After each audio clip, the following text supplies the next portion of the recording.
Hi, I'm Captain Grant Coppin with Texas Fishing Tips, and this is your weekly fishing report. This week we've had some high tides due to the storm.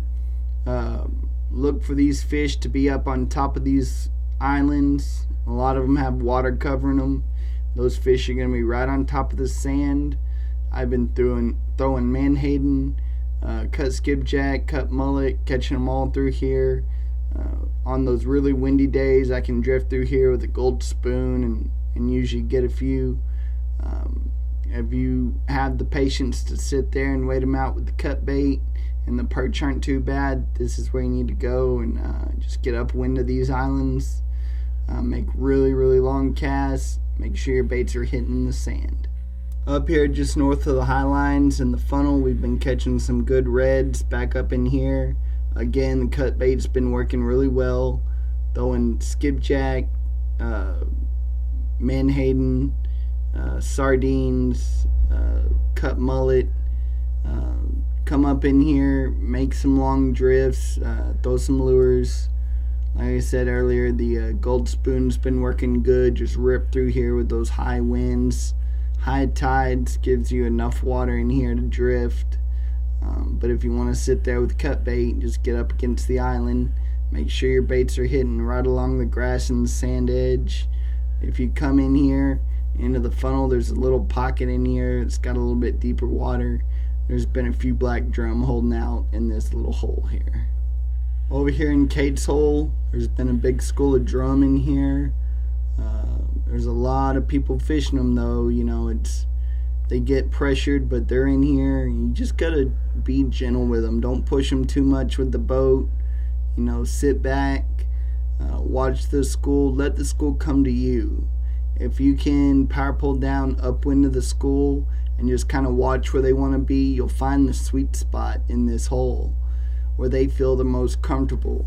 Let them sit in their comfortable spot in that hole and then throw into the school. That's going to give you the most successful way to catch these fish. Instead of chasing them around the hole, let them go to where they're comfortable and then throw either live shrimp or dead shrimp into them. Just free lined with a split shot. Back here on the north side of Baffin, behind the tide gauge, we've been catching good numbers of reds up tight to the shoreline, throwing the cut bait.